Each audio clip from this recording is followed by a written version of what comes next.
So we're back, and I hope you're feeling the passion. I hope that you're seeing how much effort and energy everybody puts into their work, into their businesses, into the community. So now we can share the sentiments that we have struggled with. Was starting your GVI licensed business easy and fun? Being the fifth, you blur people out. You want a mask? I just want a mask with informer? the fifth. I mean, I can help myself first. And big ups to the LCA though, I must say. Yes. The weird thing about GVI is when you find your people in GVI, you need to get them flowers, buy them lunch, you know, make sure you hit them up on the side of the road. I have met beautiful, beautiful administrators, project managers, licensed officials. I can't call her name because she don't get out, but there are people I could call and in like a day I'll get back my paperwork. However, that is often not the norm. When I started my first business, RNF LLC, we were waiting for the Lieutenant Governor's office to give us our approved articles of incorporation and stuff like that. And it was taking a long time. So my business partner, VI bond, bread, everything guy, was calling and got nowhere. I was like, let me show you how to do it. Call them up. Hi, I'm Richard Dorsey. I'm trying to get my information for RNF LLC. And in 2 tools, I got it. But I had to code switch and bus the states. And he got livid that because I code switch, I got better service.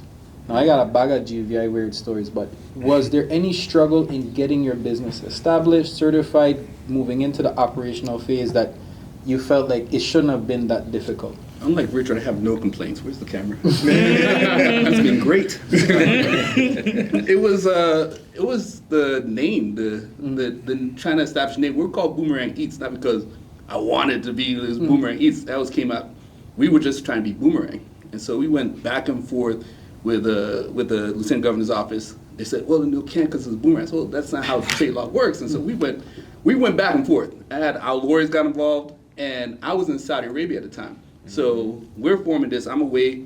I was the first dispatcher, and Zay was the driver. So we're working at different time hours, and I'm like, this is something we don't want to deal with. And so eventually, we just gave up. Said, look, if we add eats, are we good? Okay. And so we added eats to it, but it was so hard. It was like frustrating that for 7 months we went back and forth for something that shouldn't have been so difficult, and it was just real frustrating that. Our lawyer got involved. They laid out the perfect, this is the law, and it got ignored. So that was frustrating. I was probably, and I didn't know there was going to be bigger monsters to deal with later on. But at the time, that was the biggest monster, and I was very disappointed. What were some other monsters you guys had to face in starting your businesses? Mine was in 2014. So I would like to say that, to GVI's credit, a lot of their processes have improved a lot, technology-wise. There's things that exist now that didn't exist then. But I can't say that was a sore spot at all for me.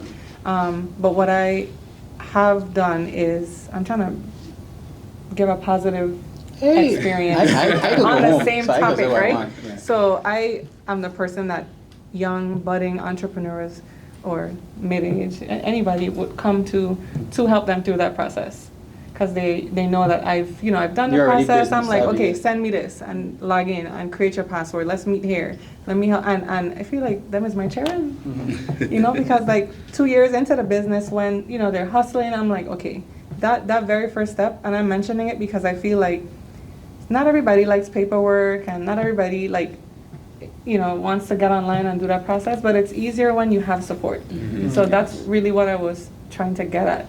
The actual process could be a little cumbersome, but if you have somebody to walk you through it, which I've been that person because I've needed someone at some point to help me through that process, then it makes it a lot easier. But anybody else face any challenges throughout the operations and trying to get their business up and running? I had a few challenges. Okay, so I started my business when I was 17. So I looked up and I was trying to get everything that I needed to actually start. And they were giving me a hard time, and I think I was there because they felt like, oh, I'm young, or they don't take me for real, or they don't know how far I want to go with this. So they were giving me a spin around over and over and over and over. And if it was not for my mom who had to come in and step in and be like, hey, like we need this, you could put me underneath it, however we need to go about it, I don't think that I would have been able to get what I needed to actually start. I'm hearing the heart rate. That was a hard moment for you, wasn't it? Yeah, because it's like, why, just because I'm young, you feel like I'm not there, or I'm not, like, I'm here and I know what I want to do and I know how far I want to go. Take me seriously. Yeah. So Sound like Shamari. yeah. So most of you guys are customer facing, right? Straight. Yeah. I've been in the consulting, so more I think we're going to talk a little bit. I've been in the consulting business for a while, and I've been dealing with businesses as clients. The B2B market in the VI is insane. Like, businesses are on a whole different tip. Mo, talk to me. Have you seen anything in the pursuits of you're heading towards operational, but have you seen anything where you were like, man, it didn't need to be this hard, it didn't need to be this difficult? One thing that comes to mind, I believe, is as a Virgin Islander, right? You can have a great idea, you can have a great vision, but there's a unique challenge in the Virgin Islands to break that idea to the community. You have to be strategic about it, right? Because we're a very small community. It's very much who you know, like, let's say you coming onto the scene. What's some things that we're lacking here? I don't know, Kmart closing down, right? Let's say you want to open up a new department store and you start putting out ads and your faces in it and stuff. You know, it could be the best department store, it could bring things that we've never had before, but you know what's the first thing that most people are going to think when they see that? They're going to say, or they're going to call this person and that person and say, hey, you know this guy, you recognize this guy, he opened up a department store, should I support him, should I do this, should I do that? So there's very much a background process, a background check process that is being done on you, before they engage with your business. So that's why that's why I said, like, you have to be strategic, you have to, like, go about it in a certain way. Yeah. Do you, ladies and gents, do you feel like the VI consumer is ready for a modern business? Most definitely. Yeah, I agree. Yeah, I think so. Yeah, like, Sure. especially Very ready. because the rest of the world is going full speed. I feel like we have no choice but to catch up. I know for sure I love convenience, so I'm ready for a modern experience, and I'm hoping that when I'm back in like a brick and mortar, I can provide that modern experience. So, I hear us saying yes, but we all see our ages. I was We are going to not say, the majority. Right. That's where I was gonna get at, because I think it's like half and half. for us that's been to school, been away, see what's going on in America, into the hair and stuff like that, we will love the convenience because we hear our friends, cousins, that's a way talk about it, brag, and that's why they don't want to come home. But then we have the ones from the older generations that don't really Correct, care yes. about those things. Yes. Or some locals that they know that them businesses are going to drive them out even quicker, then that's where we get a pushback. And that's where now, from the discussions earlier, we were sidebarring about, the Uber versus the taxi drivers. That's going to be a conflict because it's like young versus old, So it's all about that generational spectrum. So. I also want to add and chime in. I think sometimes it's us where someone from the States or someone from far can come down and start, and they don't have to be perfect, but we almost have to be perfect. No, you have to be exceptionally Yes. perfect. As soon as something goes wrong, I knew it would fail. Yeah, Or yeah. That's why we're gonna get Outsiders give no bamboozled. grace. We as in the Virgin Islands. Yeah. Because, like you said, we have a different set of standards that we have to meet. Because we look like each other, we're from here, we talk the same, but we are easily fooled by anybody who looks official for some reason, speaks differently, but might not be worth a dime. I get the Island Direct. Every meeting I take, it starts with, Island Direct? I'm like, yes, I know Island Direct. Like, with every conversation starter. And we don't get a startup point, we got to prove. Like, we've been 3 years, 40,000 deliveries, we've had to prove every Already? single way. Bruh. We've been hustling. Let's clap on that. I mean, That was- we're talking about the stats. Sometimes I look at stats like, that's right, that's.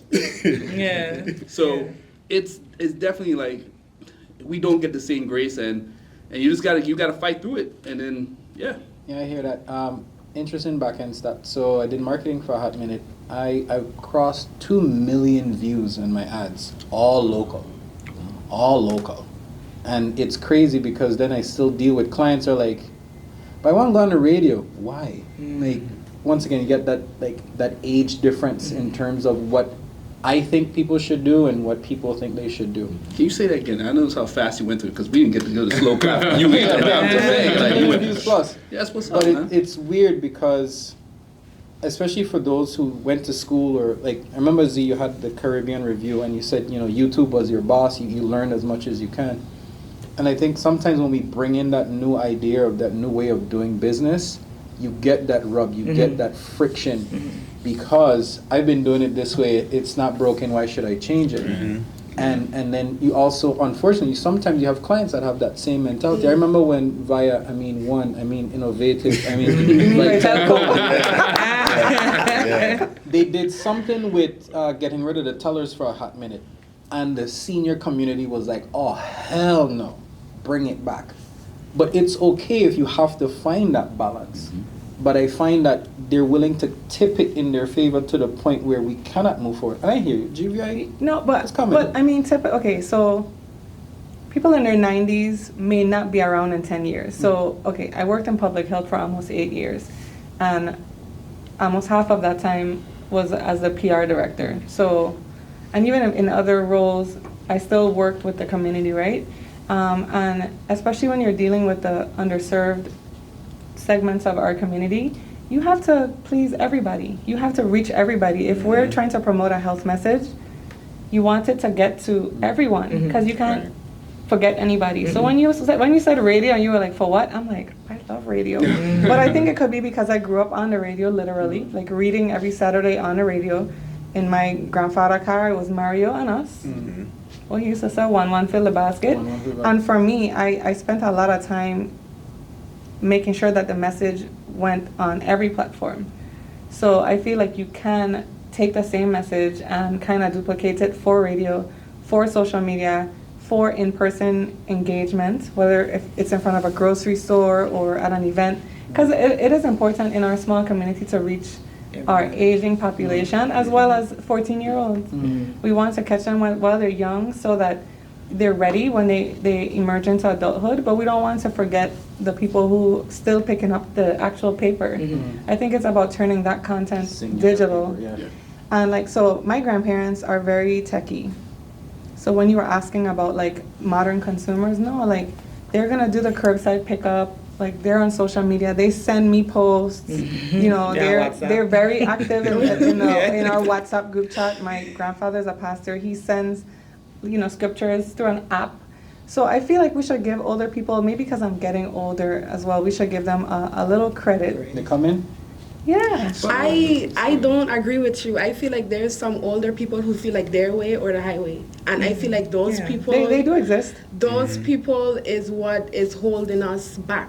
They feel like if we don't do this their way, don't do it at all. And I feel like it's important they say that they want the young people to do this and they want the young people to do that, but it's important to push the young people and encourage the young people. Don't say, oh, well, I think you can't do this or you can't do that. No, I feel like it's also, yes, you can have your opinion and yes, you can feel how you feel, but I also think it's good to push other people and to push the younger generation as well. I think we have to push ourselves though. Like, okay, so I don't even want to touch this coming back home topic, but if we never come back or if we don't stay or if we're not here and we're not active, then how do we like be assertive, like assert ourselves and tell the older generation, like you mentioned, like you face some kind of pushback, like you could push them back too. Of course. And I feel like you have to be active and you have to be here and involved to do that. Else, for the next 20 years, it will be archaic and outdated. But I also feel like I shouldn't have to push back. You should kind of... Let go? Yeah, a little bit. Why not? They think we're growing. But I also think we have to evolve. You have to look at like the biggest shareholders too. That I heard this the other day in a conversation I was in, where the biggest shareholders aren't even bought in as much, where the government isn't that techie. Some of the websites don't work or the flow doesn't work in technology, buying into technology. You have WAPA, who should be coming into that technology age, and then you have like some of the telecommunication people or places where it should be more techie that don't buy in, so it doesn't trickle down to, like, we can do it, but to really model, they need to model it for the whole island, all the islands. So I think there's a problem there that they need to buy into technology also. And I totally agree. So I'm not coming at you, there's no. a lot like Remember, paper. he's not arguing against anything. Oh, no, well, I agree with you a lot because there are certain processes that take 3 weeks that should take 3 minutes, really and truly. And it wasn't until like I work with like, let's say like my mainland US counterpart, I'm like, oh, you guys have like a You could just do it on the portal? You have a Yeah. portal? No, I have to type. If we go I'm not gonna lie file to our you. taxes We were online. using Yeah. typewriters in some of our offices I at one was, point. yes. Full One of my disclosure. summer job, I typed on a typewriter. Yeah. Full disclosure, maybe I would say a year and a half ago, I still had to, by hand, fill out a 1992 Xerox copy of a form to then scan it and upload it to a Oh, government. no, they exist, and it says at the top, May. 1996. Yeah, and I'm like, wait, So when they I make in it a sixth little half grade? skewed because when you scan properly. No, there's things that I'm like, why is this not fillable? And to me, those are easy fixes, literally, and it'll take us into the next century. So we didn't get to touch on this. I want to talk about price for a second. Do you feel like people respect your prices?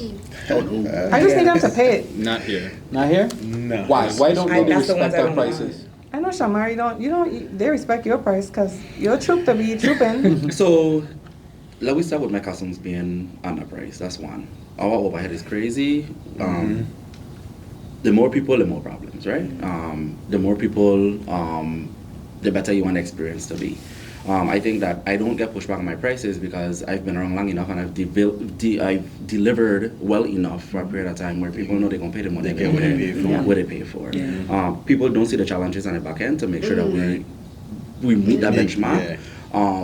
But I don't see that on social media, why that costume so expensive, but to You the gotta end look of the good, day, that's why. Yeah. but you also want to make sure that people think that when you pay $1,000 for a costume, you're just paying for the costume, you're paying for the experience. So you want, top tier liquor, you want nice boxes, you want a full experience, you pay for that. If you, But you give them your experience, you give them the legacy, the one entertainment. you give them a show because you have your The runway drinks, they show want the before that. drinks. But then Yeah. you there's pieces of it that people don't take into consideration. Parody, you might have the best entertainment, but you need a good sound system, right? When you hire a songman and you put speakers on a truck, depending on the size of the troupe, you need a back wall and a front wall, and depending on which is you need a side wall. You need a generator that could power the sound of the band, right? So a lot of stuff comes into play. Then we're talking about trailers now. People don't use wooden trailers anymore. Most trailers are now double decker. They're using trussing. So Trussings. you pay for that, right? And then you have all of these songman and trailer owners who are also investing into the product. So when they invest into the product and they shoot me the bill, then I got to pay it. Now if you know anything about me, the price is the price and I can pay the price, right? I don't tack down the price unless we need to negotiate. If we need to negotiate, then if you say your price is your price and you don't want to negotiate, cool. 9 out of 10 times, 10 out of 10 times, I'm going to make sure that I invest in a local one, but I meet whatever the cost may be. But then that sometimes requires me to make some sacrifices on my end. It's funny that we're having this conversation because we're in the process of preparing for the upcoming festival season. Tariffs are sky high. I have Chinese vendors telling me, hey, watch out for this, don't do that. We now have to consider how we're going to get our costume from China into the US Virgin Islands. Like, I have to do all of this, all of this tariff stuff, but I can't carry up my costume price. So what do? A girl stopped me last night and she was like, you get you on the road, and I was like, girl, move, because that's also a cost, right? That's a big Thankfully, cost. they ain't gonna tariffs on Jugu. Right. But Jugo is also in the BVI. So I'm just using him as an example. People don't see the process. And the economy is hard now. And between now and December, now and August, when we drop costumes, the economy is going to get worse. So at what point do you, and this is an active conversation. I had a 2-hour conference call with one of my friends yesterday. Like, what do we do, right? Because we want to make sure that the legacy lives on. We know if we don't come out in the parade in January, we also know how that's going to negatively hurt the adults parade, right? Because we don't have much entries in either the Toronto or the adults parade. But it requires a lot of sacrifice, but the price is the price and people don't just have to pay it. But you have to, consistency is key, and you have to make sure that you continue to deliver so people can respect your prices. I used to be afraid to call my price. I always felt like when I first started MCing, like doing that full time, I felt like, okay, like I don't want to charge too much because then nobody's gonna want to book me and all of that. But after me putting my heart into a booking and going home and seeing how much I got paid for it, and I'm looking at it like, this is gonna take me to Plaza and give me a couple groceries. I had to shift my narrative on how I valued myself. And when I started putting the price to where I wanted it to be, I run a lot of people, but then the ones that book me is the ones I wanted. Like, those are the clients that respect me. They said quality clients. And I felt like as soon as I changed my price range is when I really started getting the bookings that I actually ultimately wanted. I used to be booked every single weekend doing baby showers for a small price, but now I can do one big show and I don't have to work or do that for like 3 months. So you were working yourself for minimum wage, basically. Yeah, at minimum wage because I was trying to please everybody and trying to be in everybody's event. But now it's like, I don't want to be in everybody's event. I want to do the ones that I want to do, get paid the price that I feel like I'm valued, and then do other things. I agree a lot because one of the first clients I had with my data company, will not out the organization, they got maybe $20,000 worth of work, and I maybe charged them $5,000. Wow. Because I'm a local. I'm starting out. I don't have, you need the experience to get the job, but you need the job to get the experience. Yeah. It's the same in business. If you've never had clients before, why should they trust you? I don't have a record. I'm 2 million views 10 years later.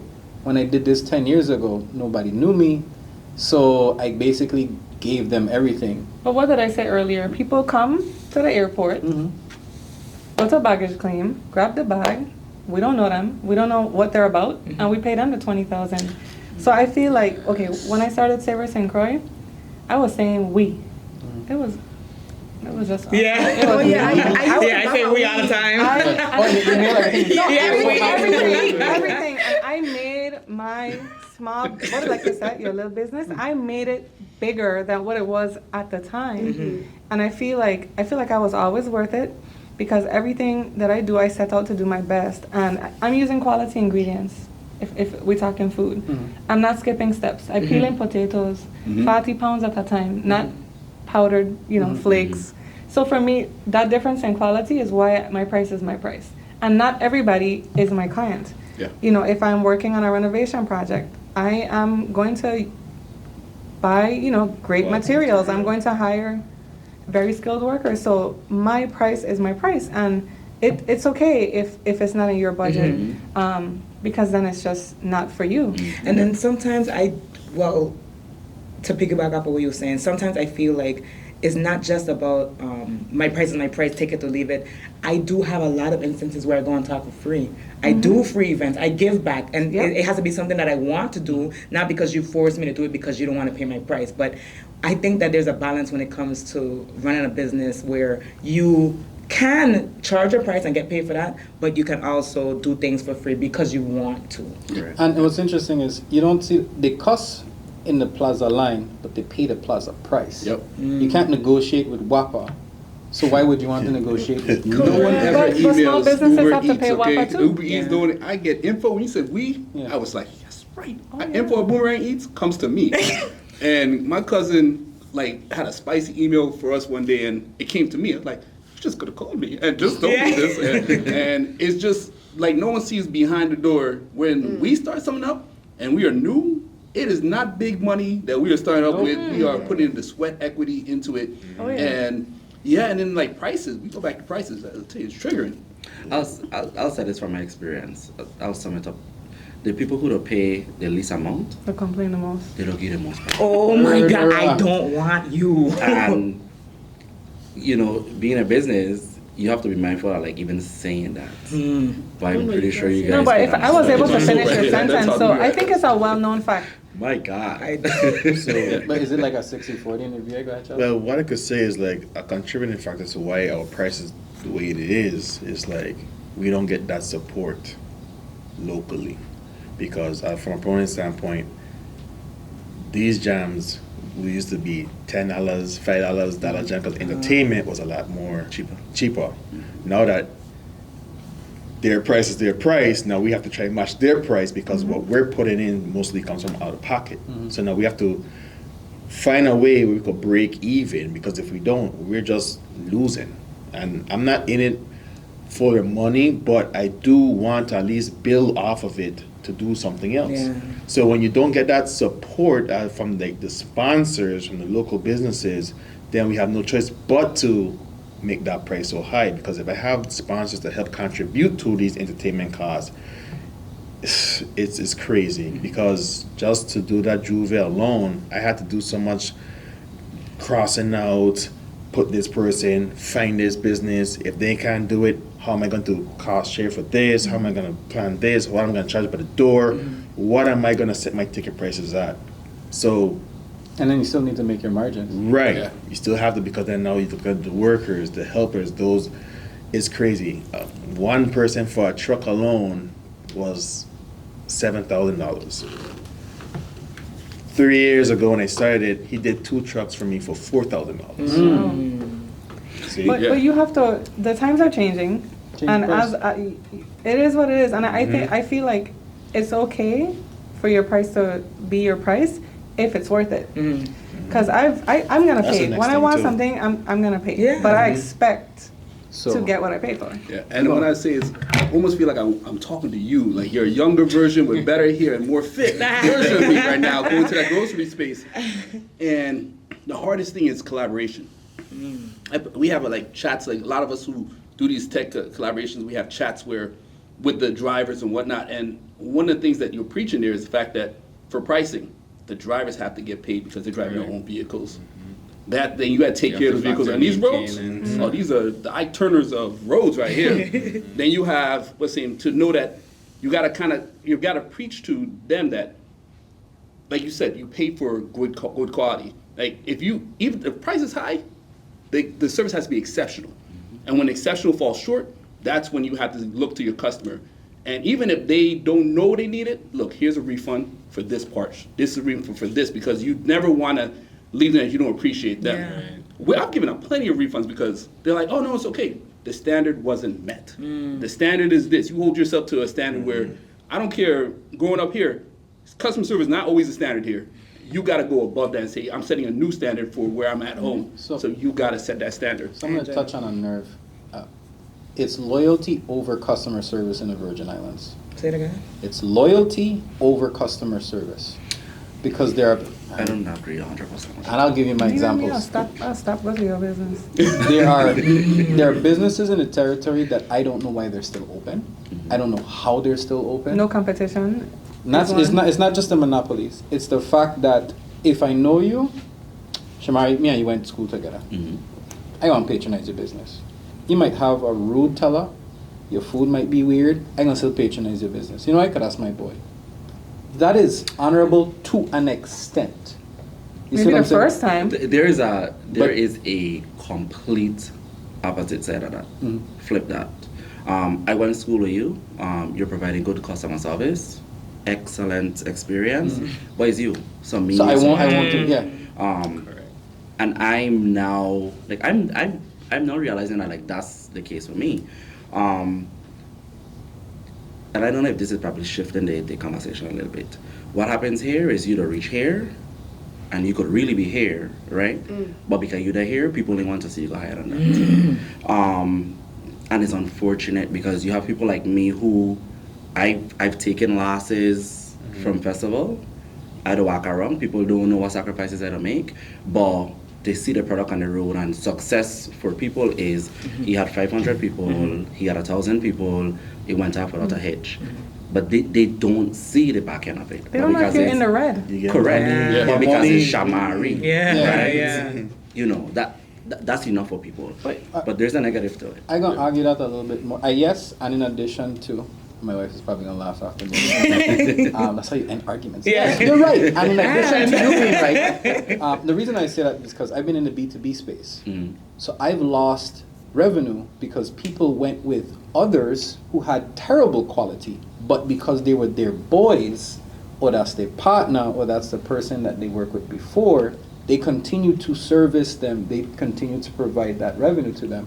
While I'm putting out a better product, way better customer service, and I'm on time and I respond to emails, like I answer the phone, and I'm still seeing someone who does trash get that work. Well, I think that's comparative. Yeah. Sorry. No, no, no, no, I don't. Like, would you consider that person a really good business person if they would choose a friend over, a quality partnership? But I'm, once again, I could go home, ain't nobody gonna mess with me. I'm speaking the experiences that I've seen and heard. It's both what I've seen and what I've heard. And that's why I bring it into this space, because as entrepreneurs, let's be honest, we don't have incubator spaces like we would want. Big ups to RT Park and the nice little that they gave us in downtown Christiansted. But when I started out and I was looking for incubator spaces, that was tough. There isn't a sea of angel investors for me to tap into. Brother, come on. You know, I can't cry on camera. I can't cry. You know, there aren't like entrepreneurial grants everywhere. So I feel you guys. Sometimes you have to dig though, because when I started Savor and Croix, there was an incubator program at the industrial park through the Economic Development Authority, and I feel like I get it. Maybe not in abundance, but there are resources that I feel a lot of people don't tap into. When I'm ready to like pursue something, sometimes I don't even sleep. I will stay up all night until I'm not my item bunning, but I need to find the right website. I need to find the right contact. Get a little sleep. Next day, I email and I call in. And I think you just have to be a little more aggressive here to get things done. We don't have as much resources, but the little that we do have, we need to fully take advantage. I think when I said the statement earlier about being comparative, I feel like in most of our businesses we can feel like I feel like I do better than that person. How come I don't get that opportunity? Like for me, when it comes to MCing, people think you just dress up on a mic and just smile in front of the camera and just talk. They don't know the background of what I do. I come prepared for everything. I do my research. I take it very seriously, and I don't just show up. I want to get the conversation started, and I want to touch somebody when I have this conversation. And sometimes I feel like, oh man, like I'm seeing this person do this booking and interview that person. And I'm like, aren't I not good enough? Like why are they not choosing me? But I think it comes down to not focusing on what anybody else is doing. Focus on what I'm doing, pursuing it the way that I want to do it, and doing it because it's my purpose and not just my hobby, but doing it because it doesn't feel like work, because I love it. You know what I'm saying? So I think that we need to more focus on not worrying about what other people are doing, but focusing on what we want to do and doing it with love and doing it purposefully. But this might be a whole nother conversation, dialogue. I've been home for about 3 years now, and I feel, because of proximity, you get to see it more. There's a lot of people walking around with just trauma on a daily basis that they project on other people. And it comes over in business sometimes where you see people, I'm going to patron, and I like that person more, I grew up with that person, I'm giving them my dollars. No matter what it is, I might not know what good customer service is because of my experience in life. And so people react to their experience in life. I might know what good customer service is, say, you know what, Shamari's my guy. That's what I go with. So I think because we're such a small town, people align sometimes with their experiences. Yeah. I don't want to take it down this road, right? Y'all Go gonna down the say road. I trying to play Dr. Umar, right? I need my Pan-African hat. I need that Yeah, to top of my edit head. I feel like because of our history, we have a habit of operating in lack and not abundance. Scarcity mindset. Right? Everyone here should be a testament that whatever you want to do in life, you can do. You operating in here, you operating in promoting, you doing food, etc., etc.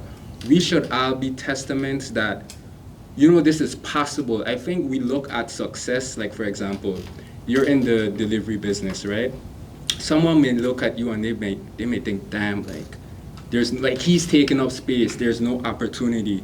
But it's not that there's less opportunity. We need to view it as that person can create more space to bring in more people.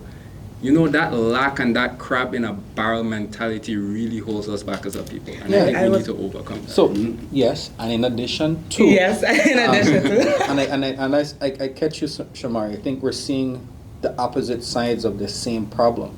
And I'm speaking specifically from a B2B standpoint. You guys are more customer facing, so you know, my heart goes out to Khalid, because that chicken sandwich don't look good. You don't get my hands. But especially in the B2B and the government contracting space, it's not just your ability to network, it's being locked into those networks. And that's why I say it matters, because if maybe 10 years ago I was looking at some Department of Labor statistics, and they're looking at each industry's projection for growth in the territory. Data was like 3%. Like that wasn't even on the register for the Department of Labor's like economic industry outlook. It was like 3%. Coming into the data analytics space, it was a monstrous fight, because I would see my competitors, John Smith LLC, coming down from the States, and they would eat a 6-figure deal from the government of the Virgin Islands. Yes, I'm brand new, I don't have the experience, my team is small, but I'm trying to fight my way in. But it wasn't just GVI. I saw this with other businesses when I'm trying to solicit my services and work with them. They're like, now we good, we to deal with this person. I saw the odds might get up. I'm better than that. You said about owning and knowing your value. I know my value. I know the quality of work that we put out as young people in the territory. So when I see those who are doing less and still getting, it's hard, because now the same mental preparation, the same resources that you don't have, that you have to pull together, the same people you have to pay, at the end of the day, you're like, man, I barely got a $500 deal out of this, and some John Smith guy walking away with like a 10 grand contract for no work being done. That's the other side, for no work being done. Maybe that's not your customer. I feel like I was having a conversation with a colleague the other day, and the topic was sacrifice. And it touched on, and I think with their mindset, they feel that you have to go through the trenches and you have to struggle and you have to be on the side of the road with your no shoes on to find that. Selling water, hats on, yeah. Selling, to be able to be classified as someone that deserves to get my money and to get my service.